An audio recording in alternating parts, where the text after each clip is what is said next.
Hey,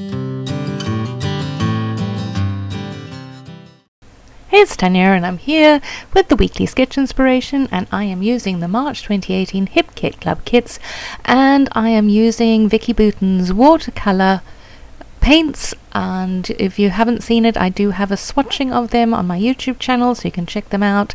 They're great for this kind of thing. And what I did is I took one of the cut files for March. It was designed by Kimberly Hutchinson, our wonderful kit club owner, and I die cut it out on my silhouette using one of the, I think it's Basil Marshmallow cardstock. We got it in last month's kit. It is super thick. It's wonderful stuff, really, really thick. And I figured that I would take the crayons, the paints, sorry, not the crayons, the paints, and I would just paint around the flowers. Now, I did it by leaving the cardstock on my silhouette mat, I think. In fact, I know I saw Missy doing this one time and I thought it was a brilliant idea. And yeah, it makes it a lot easier. The only thing is when you come to actually take it off the paper, I think because it gets slightly wet, it makes it a little bit more difficult. So I did battle a bit. In fact, it took me an eternity to get it, to get it actually out. But that could also be because the cardstock is super, super thick. I did double cut it, but I still did battle a bit. But oh, I had so much fun doing it, and it looks so pretty. And when I eventually get them all together, I am over the moon with it. So this is a nice thing to do. And as I was saying with the Vicki Boutin watercolor paints, they're not artist grade. They are just fantastic paints for if you want to start exploring the media, or if you want to play around like this with your scrapbook layouts or your art journaling or anything like it. They're fantastic, and they are extremely affordable. So I cannot actually recommend them enough for newbies like me. They're a lot of fun. So yeah, so there we go. I have them all about done. If this voiceover, this bit sounds a bit odd, it's because my thingy's playing up, so I can't actually see what I'm doing. So I'm kind of winging it, it's like blind voiceovering. It's so weird. But yes, I got them all dried, and I got them off the paper, and now I'm going to start with the actual putting together of my layout. So I figured I would take this paper. It's a Chamel paper. It's from her new collection, Box of Crayons. And I have seen a couple of people tearing. And I remember back in the day, tearing paper was, the thing to do. I haven't done it for a while, so I figured I would.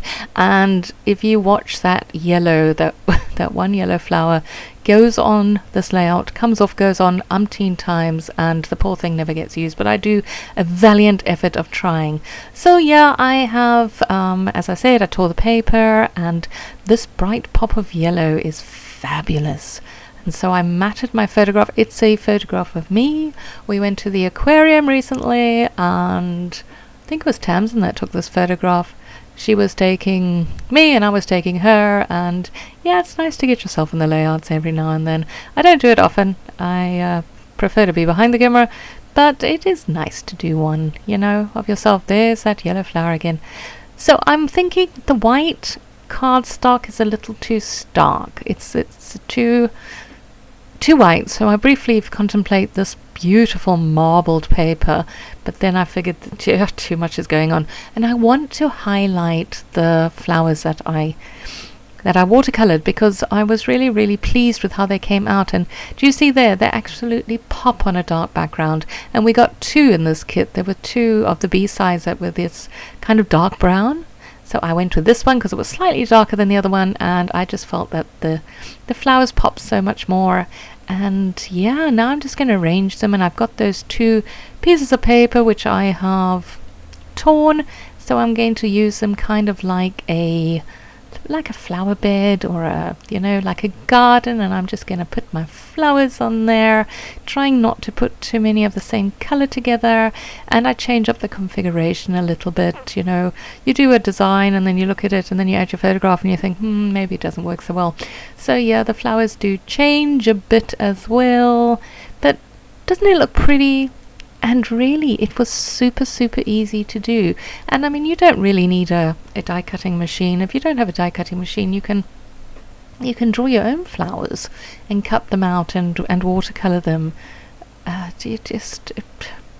Who Who doesn't love a pretty flower? Especially a pretty watercolored one. So yeah, as you can see, I'm rearranging the flowers again because now I've added my photo in and I'm not really sure where I'm going to put the photo, so I've decided to put it there. So we have to arrange the flowers yet again, and that yellow one is still there, but I don't like it. I think the reason why I didn't like it is because A, it doesn't have a stem, and B, it's a bit big. You know, I've got enough big flowers there. So, but as I said, I do a valiant effort in keeping it there, and I have sewn because I was feeling a bit lazy. I didn't want to glue all of those flowers down, so I figured if I just sewed along the strips, then it might actually, you know, alleviate a lot of the gluing. And I've taken quite a few of the 3x4 cards that come in the Pocket Life kit, and I'm going to back my photo because I wanted to bring in a little bit more of the color. I wanted to bring in the colors that I used on the flowers, which is why I went through all of the Pocket Life cards to find the ones that, you know, most closely matched the colors of my flowers. And then I do a bit of faffing with the how straight it is, because you see I'm going to cut bits off it.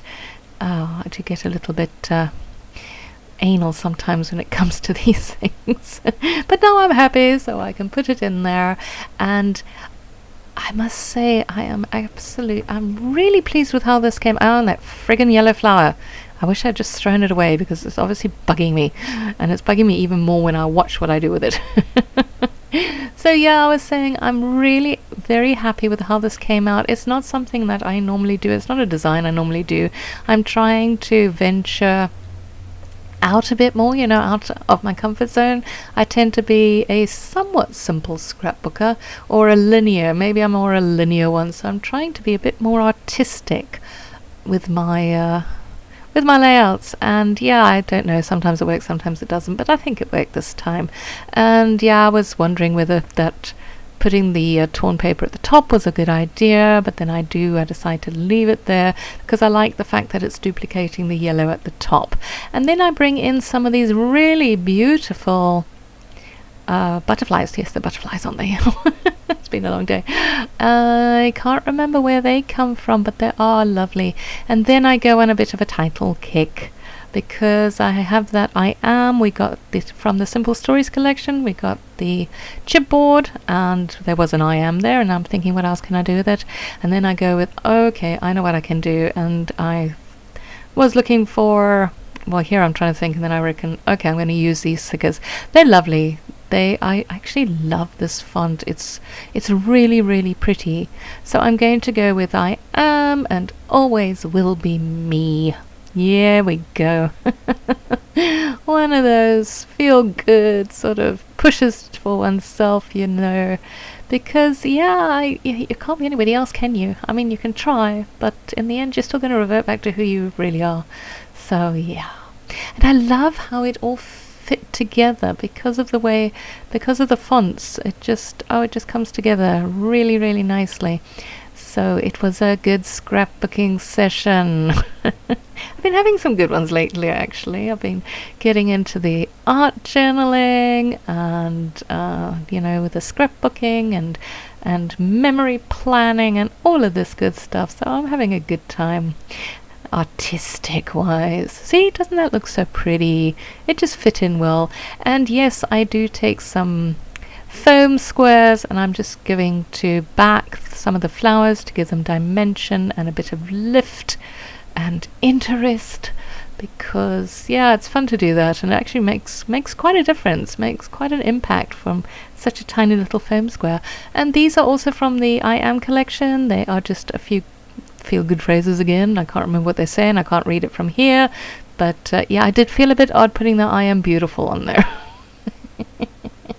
But, well, you know, why not? And I'm getting a few more butterflies in.